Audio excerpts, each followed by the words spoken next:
America, where everyone has a voice, but too many fail to speak. Too many don't know the foundation of our nation, have never read the Constitution, the Bill of Rights, or the Articles of Confederation, and fail to end up in a voting booth. It's time for change. Welcome to the Voice of Young America with Justin Austin, a platform for young America to voice their ideals and have meaningful dialogue on politics, economics, and social issues. Connect at thevoyatampabay.weebly.com. Now, the host of the Voice of Young America, Justin Austin. Welcome to the Voice of Young America. I'm your star host, Justin Austin. First of all, thank you guys for listening to another week of our show. This is our 8th episode. Thank God that we made it this far, and hopefully we go for 80 more years. All right, to get right into our first topic, politics, right? I was thinking to myself, and after having a discussion with a fellow of mine, and we were talking about where the parties were standing and what they were representing. And something that struck me is, what would I do if I was the head of a party? What would I do if I was the head of the Democratic Party? What would I do if I was the head of the Republican Party? And just to touch on the Democrats, one of the things that has occurred since about 1919 with Roosevelt was that they started implementing more social programs. They started targeting conditions and outcomes of people. And that's something that society can always resonate with. When someone can empathize or sympathize with your condition or your outcome, it's definitely a way for you to build a rapport, definitely a way for you to help uplift them, understand their situation. So that's not a bad perspective at all, to try to meet someone where they are. One of the problems is government has to address issues for 317 million people plus, and new immigrants every day, more opportunities to commit crimes every day. So when they have to plug in all these things that they want to do, it becomes a numbers game.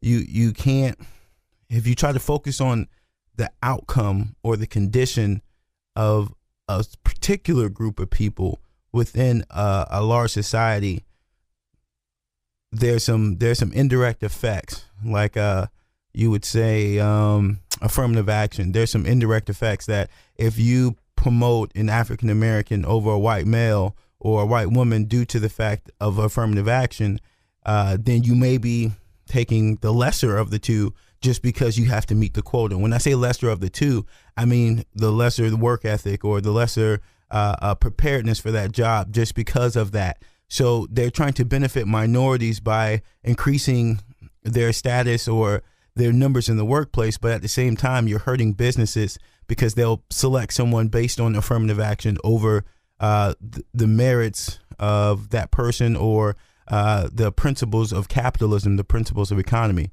So one of the things one of the big parts of the Democratic Party is that they started targeting outcomes and conditions, and this started to affect other people, other groups, because they're not addressing the outcomes and conditions of America as a whole.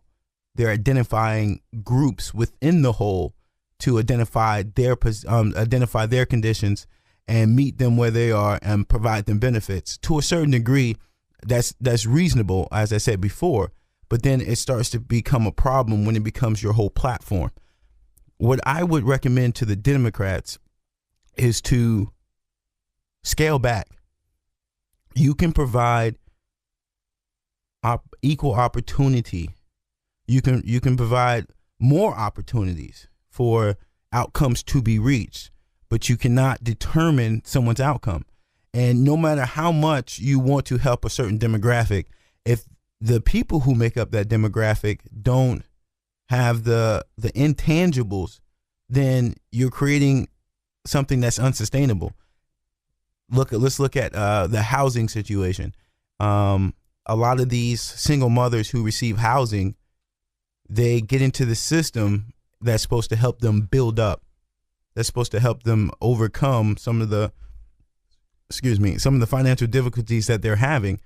And what takes place is that they become content and complacent in that housing development, and they never moved beyond that place. So even though that this program was created to address a certain condition or a certain outcome, the people that make up this subgroup, they don't, not all of them, this is a general statement, but I'm not targeting everyone that's in housing, but this is definitely a fact, a reality, that these women, these families don't move beyond that project or that housing authority development. They don't move past it. And just because we address the outcome and we gave them an outcome. When you give someone an outcome, you give them a fish. When you give someone opportunity, you're teaching them how to fish. And the government can never, ever, ever provide outcomes for 317 million people. There's no way for that to occur in an efficient, sustainable manner. So to the Democrats, I say, stop focusing on subgroups, stop focusing on outcomes, start focusing on opportunities for the subgroups and the group as a whole to actually achieve. One of the things people are starving for is work ethic. They're hungry for it. And the reason I say that is because anyone who wants results, they have to want the hard work that comes before those results. As I tell my stepdaughter, beautiful, magnificent, smart child, I tell her, you can never expect to get credit for something you haven't worked for.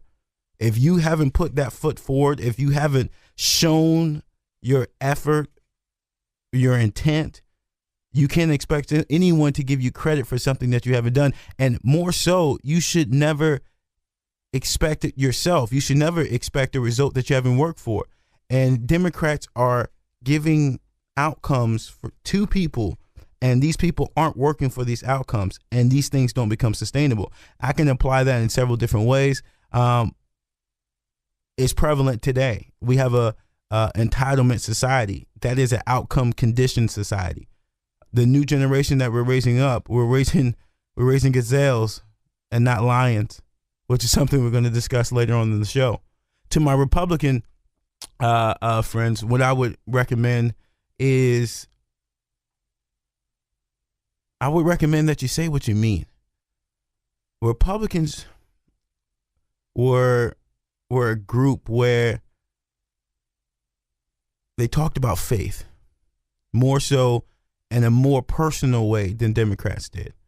They talked about principles, first principles, more so than Democrats did. Democrats more so talk about outcome. Republicans used to talk about first principles, which I'm a man of first principles because first principles dictate outcome. And the Republican leaders were saying these things, but they weren't living them. And you can only say so much before someone's going to say, "Hold up, let me check your let me check your track record and let me see if these things match up." The Republican Party is no longer the party of ethics, values, morals, family. Our leadership in the Republican Party has been diluted when it comes to that authenticity that used to be a part of the party. And what I mean by that is when we talk about these principles, when we talk about faith, they talk about the Bible Belt states and how they're super Republican and all these things. And they have to, politicians or Republican politicians have to cater to their base, whether they're talking about cater to the NRA, cater to the anti-abortionists, cater to the Bible thumpers and things of that nature. And they cater to them with verbal homage. Because anytime that there is a conflict or a major issue, the Republican leaders seem not to have a continuous theme on how to address these things. One of the most impressive things I had felt about the Republican Party is when Newt Gingrich was leader back in '95, and he truly wanted the Republicans to take over the House. So they had a unified, uniform message, and not to say they were drones or robots, but they had a value system and principles that they said that they believed in, and everyone was totally the party line. To me, you don't want a bunch of zombies or robots, but at the same time, if you're a part of a party and you have these principles, then you definitely should be toting the party line to that certain degree. And they got away from that. People don't see the Republican Party as the party of morals, value, and virtue that it used to be, because that was the theme. That was the motto. Now you got guys who are just splintered at the top. It's splintered. Mitch McConnell don't trust Paul Ryan. Paul Ryan don't trust Donald Trump. Donald Trump don't trust Lindsey Graham. Lindsey Graham don't trust John McCain. And they all speak differently. And these are the guys who are actually in power, actually at the top of the party and the top of the country. And there's no consensus. When the president speaks, he doesn't speak for the whole Republican Party. That used to be the theme. That's the way it worked. If the president was a Democrat, the president was a Republican. When the president spoke, he spoke for the whole party. And that's not the case at all. And I'm not saying that Donald Trump is the perfect president, but what I'm saying is, if he's the leader of your party, he's the leader of your party. You either make that known or you make the distinction. Republicans have become flip-floppers. They preach and espouse all these verbally, all these things about making America great again. And Paul Ryan put together his plan, I think back in 2014 when he dropped his book, or 2015, and I think it was the Roadmap for America. And Marco Rubio came out with his book, and you saw these guys as rising stars. You saw these guys as guys with a plan. One of the things I respect about Paul Ryan, I thought that he was a tangible guy. When I mean he had the tangible things of leadership, where he was saying something, putting forth a plan, and trying to push it forth with legislation. That's what I respect, because I respect results. Republicans have went from values, morals, ethics, putting forth policies and enacting policies, to being just overall politicians, making sure that they're going to win re-election in 2018 in the fall. That's not the party. So what Republicans need to do is get back to the values. The reason that you are in position, or you are in the position of power right now, is because you were espousing values. People are starving for it. They're thirsting for it. Millennials, young people, are thirsting for first principles. Millennials are thirsting for leadership. I mean, these people are dying for leadership. And what are the leaders doing? They're playing the re-election game, not the leadership role. They're playing the election game. They're not playing leaders. They're not acting as leaders. You're in the most important position that you could be in to affect change, and you're sitting there wasting time talking about things that don't matter. You're being swayed by the mass media. They're there for ratings, for entertainment. You're there to change hearts, minds, and souls. There's a difference. Step up to the plate. You're dropping the ball. You're destroying our country. The Democrats, and this show is not about being Democrats or Republican, but the show is about being facts. Democrats are what they are, and they don't fake like they're something else. People know what they expect. Republicans keep talking about values and do not enact values in their leadership. So if you're not going to be a Republican at heart, get out. Get out of office. Get out of the party. You are what's wrong with America. You are what's wrong with the party when you act like a politician instead of a leader. Republicans, stand up. Democrats, stand up. You are leaders. Act like one. This is the Voice of Young America. We'll be right back. Take a shout out to our sponsors. You're listening to the Voice of Young America with Justin Austin. Watch what happens on the Voice of Young America YouTube channel. The Voice of Young America on AM 860. The Answer.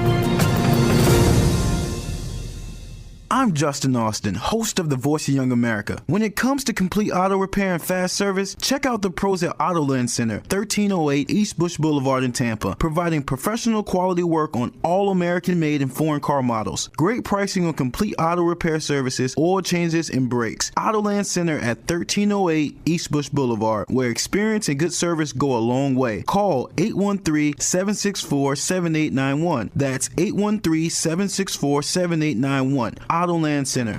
The Voice of Young America relies on committed Americans like you to stand with us. If you're frustrated with the lack of real information being delivered to the next generation, then support Justin's efforts. Connect on social media, thevoyatampabay.weebly.com. Email thevoyatampabay@gmail.com. The Voice of Young America. To inform with truth and broadcast collectively and respectively the diverse ideals of young America. Finding skilled and unskilled tradesmen can be a problem, whether it's temporary or long-term. Rose Employment Solutions handles all of your workers' comp needs while responsibly solving your staffing problems. You make the call, they do it all. 813-644-5037. And for the quality tradesmen in search of career growth, full-time hours, and multiple pay options, call Rose Employment Solutions, 813-644-5037. Learn more at rose-emp.com or just stop by their office, 1020 West Bush Boulevard in Tampa. Welcome back to the Voice of Young America with Justin Austin. Connect with Justin by email, thevoyatampabay@gmail.com. Welcome back to the Voice of Young America. I'm your star host, Justin Austin. We want to give a shout out to our sponsors over at AutoLand Center, 1308 East Bush Boulevard. Go in and get your car repaired. Now back to the show. We're going to get into our next section, which is our business section. I saw the most ridiculous thing. I mean, it's utterly ridiculous. Cory Booker, he's a senator, and he's coming up with what he calls the Employee Dividend Act. And it was something to that effect, or Worker Dividend Act. And this is just new legislation, hasn't been passed, and this is something that probably would never, not probably, it has no chance of passing at all. When people put forth legislation has no chance of passing, it's either two purposes. The first purpose is to cause attention, to bring a stir to a certain topic or a certain issue. And the second is to start the conversation, and at some point, maybe, you can bend the ears of enough people, touch enough hearts of enough representative members, and get the legislation passed, maybe a watered down version. This is not the case. This is not the case where he's trying to actually get something introduced where over time it'll be passed. This is just utterly ridiculous. This Dividend Act says that with companies having much more money due to the tax reductions, and one of the things that people have not acknowledged, even though their bank accounts and their paychecks have acknowledged, there has been a lot of growth. There has been a lot of growth economically in America. I mean, it's seen in the last in these first 2 months of 2018.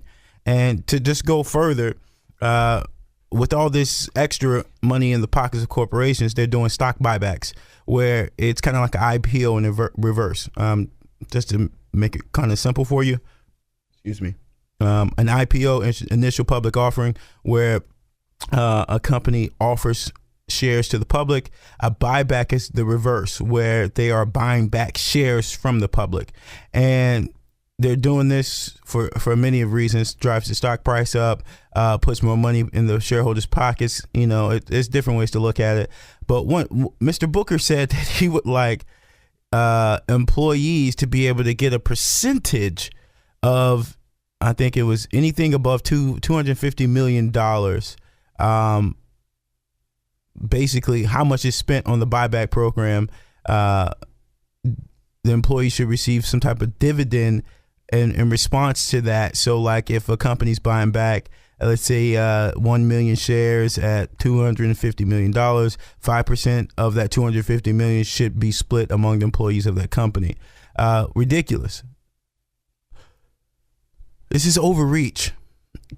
a free market system can never be completely free because the hearts of man can't be trusted, which we discussed last week.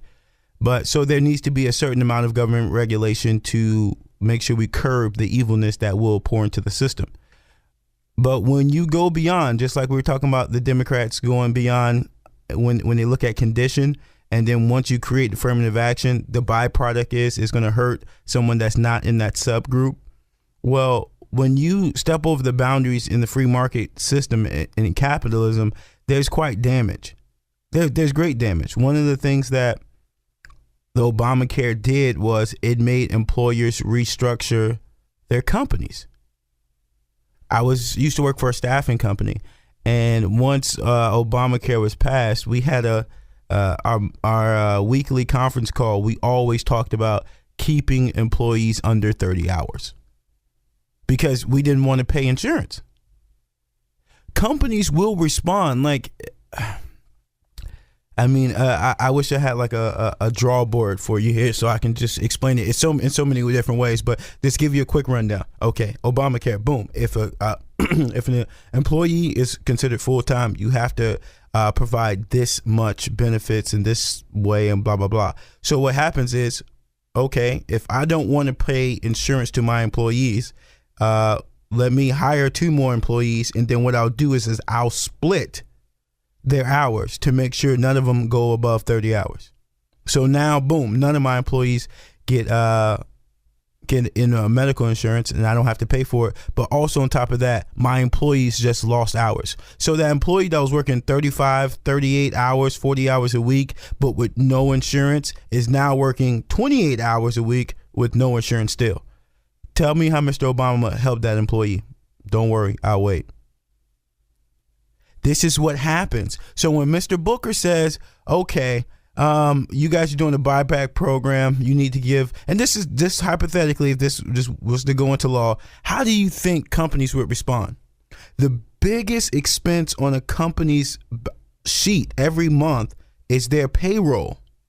Employees are the biggest piece of the pie that an employer has to pay out. So if you're ever trying to create more profit, keep more money, the first thing you're going to look at is how do you trim down your payroll, which is your labor force, or how do you pay them less?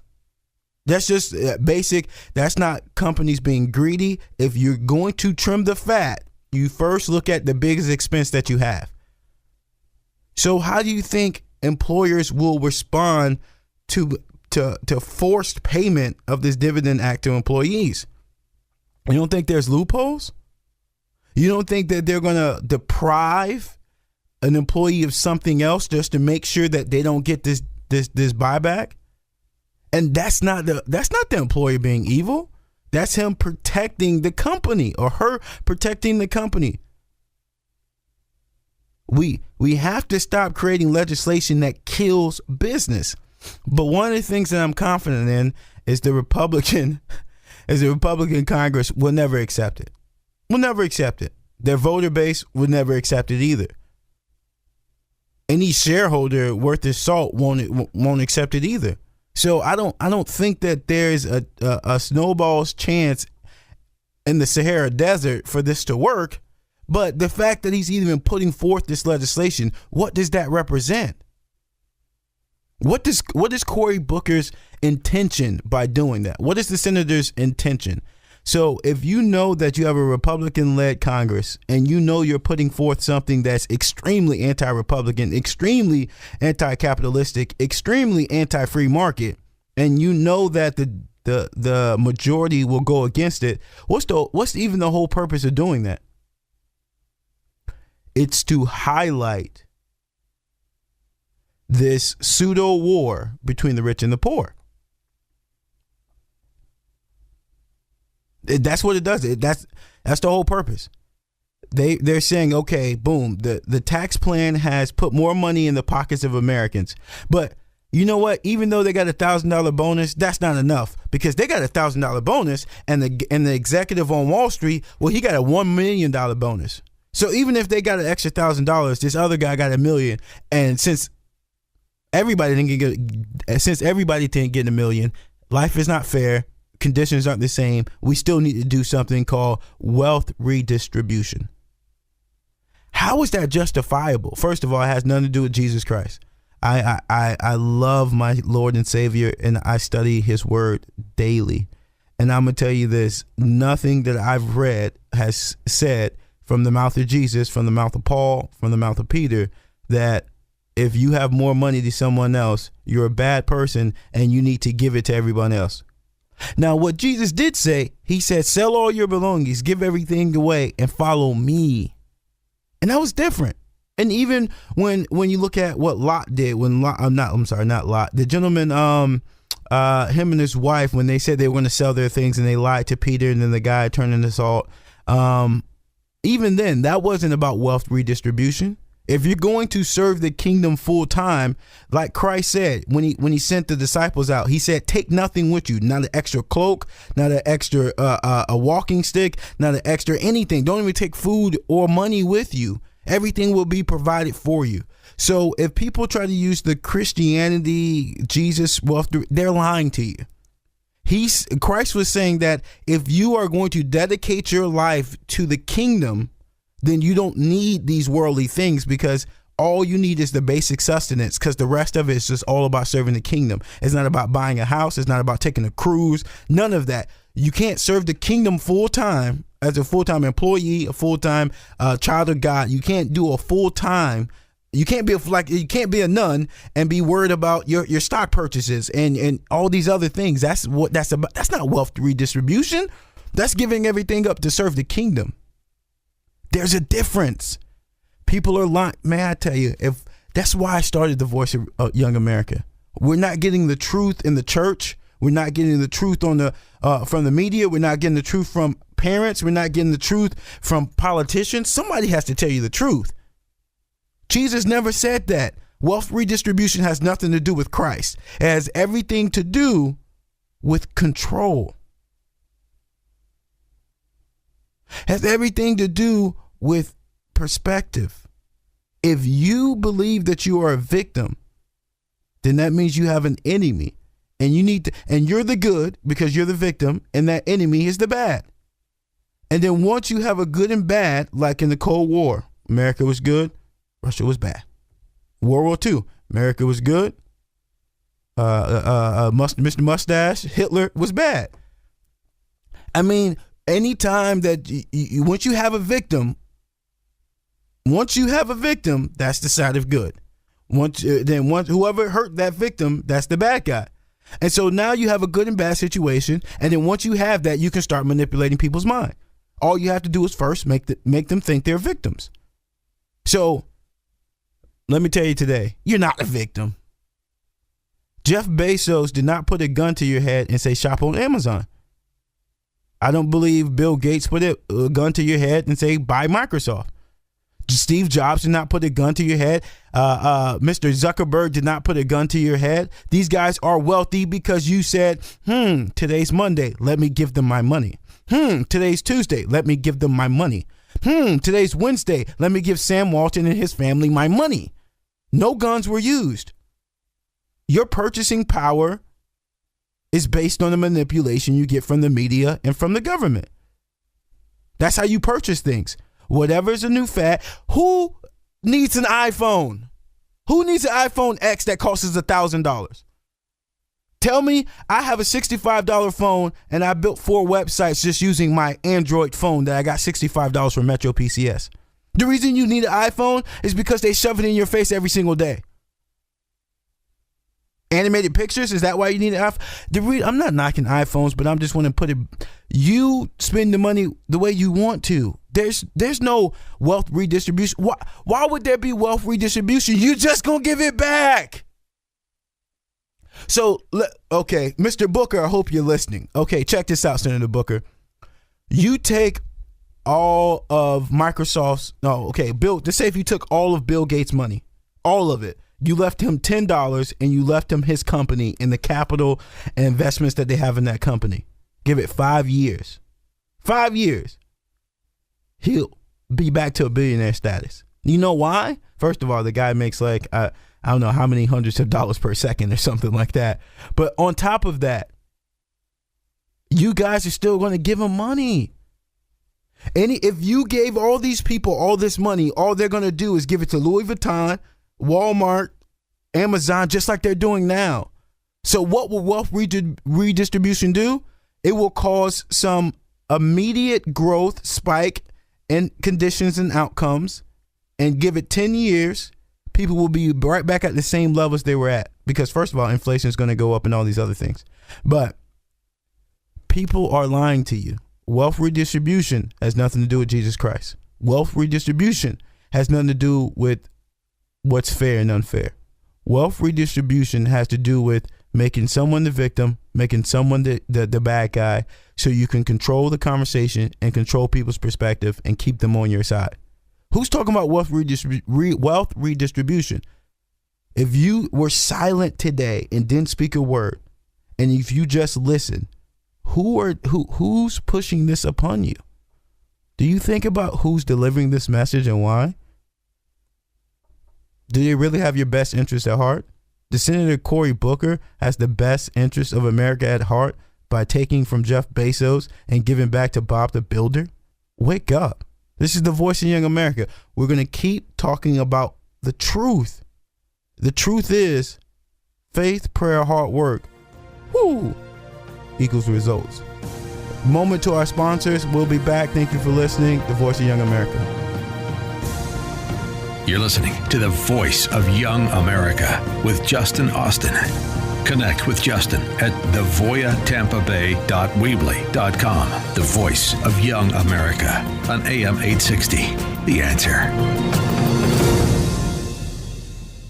I'm Justin Austin, host of The Voice of Young America. When it comes to complete auto repair and fast service, check out the pros at AutoLens Center, 1308 East Bush Boulevard in Tampa, providing professional quality work on all American-made and foreign car models. Great pricing on complete auto repair services, oil changes, and brakes. AutoLens Center at 1308 East Bush Boulevard, where experience and good service go a long way. Call 813-764-7891. That's 813-764-7891. AutoLens Center.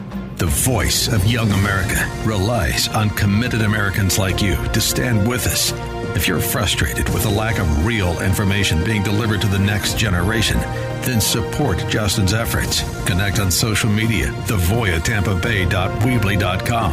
Email thevoyatampabay@gmail.com. The Voice of Young America. To inform with truth and broadcast collectively and respectively the diverse ideals of young America. Finding skilled and unskilled tradesmen can be a problem, whether it's temporary or long-term. Rose Employment Solutions handles all of your workers' comp needs while responsibly solving your staffing problems. You make the call, they do it all. 813-644-5037. And for the quality tradesmen in search of career growth, full-time hours, and multiple pay options, call Rose Employment Solutions, 813-644-5037. Learn more at rose-emp.com or just stop by their office, 1020 West Bush Boulevard in Tampa. Welcome back to the Voice of Young America with Justin Austin. Connect with Justin by phone. Call 813-516-6851. 813-516-6851. Welcome back to the Voice of Young America. I'm your star host, Justin Austin. Thank you for still tuning in with us. Let's give a shout out to our sponsors at Rose Employment Solutions. That's 1020 West Bush Boulevard, Tampa, Florida, 33612. You make the call, they do it all. 813-644-5037 or check out their website, rose-emp.com. Hiring right now. Let's get into our society piece. This is always something that is pretty dear to me because I really all the issues are important, but what we do as a society makes up the business and the political. And I've been uplifted. I've been touched.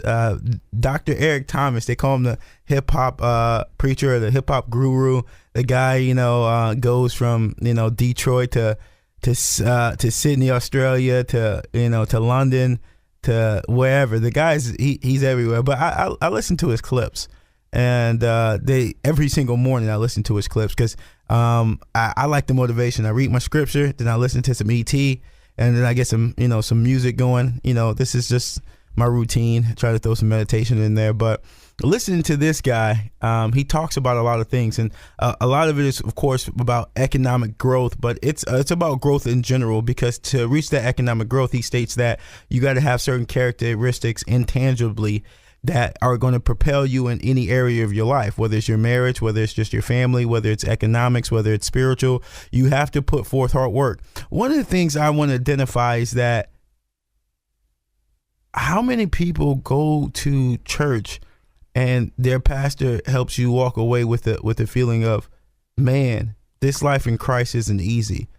I need to work harder. How many of your pastors are telling you to do 120%, and not in that passive, feel good message? I mean, really waking you up with, I have to give Jesus Christ 120%, not because I'm going to become perfect, but because that's what he deserves. He's the potter and I'm the clay, and the clay is supposed to work towards the purposes and intents of the potter. And I want to spread that over to the parents, and I want to spread that over to the schools, and I want to spread that over to the business place, and I want to spread that over to Washington. How many people actually have that lion inside of them for Christ? How many people have a lion inside of them for their marital growth, for their spiritual growth, for their economic growth, for their political growth, for their community? How many people are really seriously really just excited and hungry to build up themselves, their community, and their country? The movement Me Too is going around, right? And this is something I haven't touched on. The Me Too movement is something to, of course, recognize and acknowledge. There is a problem. There's a character issue. There's always been a character issue in Hollywood. And if you didn't know that, if you think the character issue in Hollywood is recent, you've been fooled, bamboozled, and ran amok, because these people have been disgusting since the beginning of Hollywood. And not to take away from the fact that, yes, there are women who've been abused and treated incorrectly and improperly, and anybody who is doing those things, please reprimand them with the quickest of speeds. I totally agree. But this Me Too movement has, I think, really added to the emasculation in our society. The reason we have more gazelles than lions in society is because the men keep getting emasculated in their homes, in the church. Let me put this out here. Is it Ephesians? I believe it's in Ephesians. I think it's chapter 3 or chapter 4. Paul says that be mindful of the weaker sex. He also says, and I can't remember, and please forgive me, all my Bible thumpers. I can't remember if it's Corinthians or Ephesians, and he says women should not speak in the church. If they have a question, they should go home and ask their husband. So why is there a woman in the pulpit? If a woman is preaching from the Bible, and how many times does she touch on that piece of scripture? Don't worry, I'll wait. And the only reason I bring that up is not to attack women, of course, but women are attacking men. And men are attacking men. We emasculating on today's Women's Day. When's the last time it was Men's Day? I woke up this morning to an email telling me it was Women's Day. So when is it Men's Day? Don't worry, I'll wait. When are we having a Worldwide Men's Day? People would freaking flip out if we said we had a Worldwide Men's Day. They're emasculating men. And we wonder why we have all these gazelles. We wonder why we have all these kids. Oh, perfect example. Went to an alternator shop on 49th Street in St. Pete. I wish I knew the name so I can give them a plug, but it's right off 47th Avenue and 49th Street in St. Pete. It's an alternator shop. And went in there for a buddy of mine to pick up something. And I saw this picture behind the desk. And it said, I think it was 13. Now, I might not quote it correctly, but you get the gist. 1300s dying of Black Plague. 1800s working 16-hour days. 1900s, I believe it was, working 8-hour days. These are the complaints that they're having. So Black Plague, 16-hour days, now 8-hour days. And then boom, 2000s, I'm offended. Gazelles. People used to be worried about life and death from plague or intruders and raiders or pirates, things that were actually imminent. Now we have all these microaggressions, these small, you hurt my feelings aggressions. We have participation trophies, and wonder why we have gazelles. The men are being emasculated. Teach a man to look forward to a participation trophy. How are you building up his character? To teach a man to have microaggressions. This is a joke. The Me Too movement, once again, acknowledge it, respect it. Anybody who's done anything bad, take him out. Don't emasculate men. You can highlight this issue without emasculating men. We have a problem in our society. Leadership has been removed. I spoke about this last week. Willie Lynch in 2018. Check out the blog, thevoyatampabay.weebly.com. Also, we're coming up with the app, the Voya app, which will be out probably within the next 7 days. But check this all out. Willie Lynch in 2018 is basically the Overton window. They taking extremes. If you went back to the 1900s, the 1800s, if you told them that a woman would be running the men's household and the man would be led around like on a leash, they would say that's an extreme. That's an exception, not the rule. That window has went from the far, far left all the way to the center. That's the present day. We're raising gazelles. We have young men who are so sensitive that they can't even grow beyond their own emotions. Their emotional IQs are so low because they're taught to be drove like the wind.